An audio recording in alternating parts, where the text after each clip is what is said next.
దేశంలో ఆదివాసీల చరిత్ర ధ్వంసం చేసే కుట్ర జరుగుతోందన్నారు ఎల్ఓపీ రాహుల్ గాంధీ. భారతీయ నాగరికతకు దళిత గిరిజనులే అసలైన హక్కుదారులన్నారు. జార్ఖండ్లో కాంగ్రెస్ జేఎంఎం కలిసి 70 స్థానాల్లో పోటీ చేయనున్నాయి. మరోవైపు సీట్ల సర్దుబాటుపై ఆర్జేడీ అసంతృప్తి వ్యక్తం చేసింది. మహారాష్ట్రలో భారీగా బోగస్ ఓట్లున్నాయన్నారు మహావికాస్ అఘాడీ నేతలు.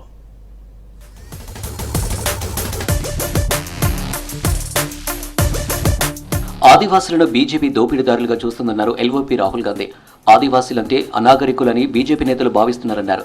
వేళ్ల ఏళ్ల భారతీయ చరిత్రకు ఆదివాసుల మొదటి యజమానులన్నారు. దేశంలో దళిత గిరిజనుల చరిత్రను ధ్వంసం చేసే కుట్ర జరుగుతుందన్నారు. జార్ఖండ్లోని రాంచీలో సంవిధాన్ సమ్మేళన్ సభలో పాల్గొన్నారు రాహుల్. కూటమి గెలిస్తే రిజర్వేషన్లపై 50% పరిమితిని తొలగిస్తామన్నారు. बीजेपी के लोग आदिवासी को वनवासी कहते हैं, तो वो क्या करने की कोशिश कर रहे हैं? आपका जो इतिहास है, आपका जीने का तरीका है, आपकी फिलॉसफी है, आपकी साइंस है, मेडिकल साइंस है, जिसको आप हजारों साल से चला रहे हो, उसको वो खत्म करने की कोशिश कर रहे हैं. జార్ఖండ్ అసెంబ్లీ ఎన్నికల్లో ఇండియా కూటమి ఉమ్మడిగా పోటీ చేస్తుందన్నారు ఆ రాష్ట్ర సీఎం హేమంత్ సోరెన్. మొత్తం 81 స్థానాల్లో కాంగ్రెస్ జేఎంఎం 70 సీట్లలో పోటీ చేస్తున్నాయన్నారు. మిగతా 11 స్థానాలను ఆర్జేడీ లెఫ్ట్ పార్టీలకు కేటాయించినట్లు తెలిపారు. త్వరలోనే సీట్ల పంపకం పూర్తి చేసి వివరాలు వెల్లడిస్తామన్నారు. జార్ఖండ్లో నవంబర్ 13, 20 తేదీలో అసెంబ్లీ ఎన్నికల పోలింగ్ జరగనుంది. हम लोग इंडिया गठबंधन में हम लोग साथ रहे हैं, जेएमएम कांग्रेस आरजेडी के दलों के साथ इस गठबंधन में एक और सहयोगी गठबंधन में शामिल हो रहे हैं.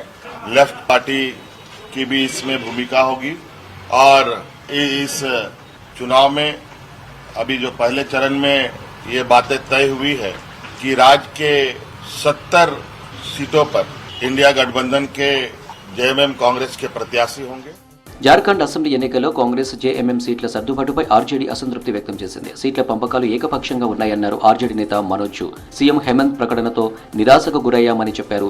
జార్ఖండ్లో 17 నుంచి 18 స్థానాల్లో బీజేపీని ఒంటరిగా ఓడించే సత్తా ఆర్జేడీకి ఉందన్నారు. हमें दुख के साथ कहना पड़ता है कि यूनिलैटरल फैसला लिया गया कि आपको फलाने नंबर ऑफ सीट का ऑफर दिया जा रहा है. ये न राजद की ऐतिहासिक ताकत के अनुरूप है, न समकालीन जो परिस्थितियां हैं उसके अनुरूप है. अलग अलग जिलों में हमारी जो प्रेजेंस है वो बहुत ताकत की है.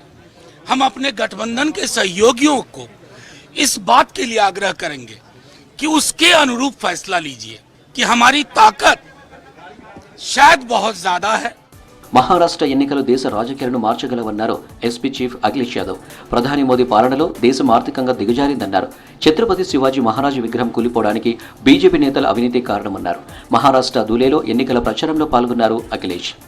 भारतीय जनता पार्टी ने तो सपना ये दिखाया था कि दुनिया की सबसे बड़ी अर्थव्यवस्था बन जाएगी हमारा भारत, लेकिन जब आज सूची निकल रही है तो हमारा देश जो भूखमरी के आंकड़े आए हैं, जो भूखमरी में सबसे ज्यादा भूखमरी के देश हैं, उन 5 देशों में सबसे ज्यादा ऊपर अगर कोई देश दिखाई दे रहा है तो भारत दिखाई दे रहा है.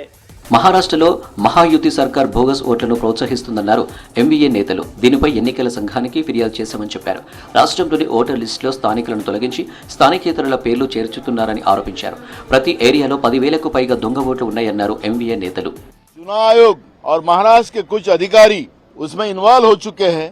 बीजेपी के इशारे पे बाहर के राज्यों के लोगों के नाम इन्वॉल्व करते वहां का उनके आधार कार्ड लाए गए और जो ओरिजिनल वोटर्स है उनके नाम हटाए जाने का काम शुरू हो चुका है. कम से कम हर मतदार संघ में 10 से 15 हजार वोट इस तरह से कम करने का काम किया जा रहा है. चुनाव आयोग ने तुरंत महाराष्ट्र के ये जो लोकतांत्रिक व्यवस्था का जो गला घोटने का काम जो बीजेपी कर रही है वो तुरंत रोकना चाहिए. జమ్మూ కాశ్మీర్ ప్రజల సమస్యలు పరిష్కరించడమే నేషనల్ కాన్ఫరెన్స్ సర్కార్ ప్రథమ కర్తవ్యమన్నారు సీఎం ఒమర్ అబ్దుల్లా. ఎన్సీ ముస్లింల పార్టీ అని కొందరు తప్పుడు ప్రచారం చేస్తున్నారన్నారు. తమ ప్రభుత్వంలో హిందువును డిప్యూటీ సీఎం చేశామని చెప్పారు. జమ్మూ కాశ్మీర్లను సమానంగా అభివృద్ధి చేస్తామన్నారు ఒమర్.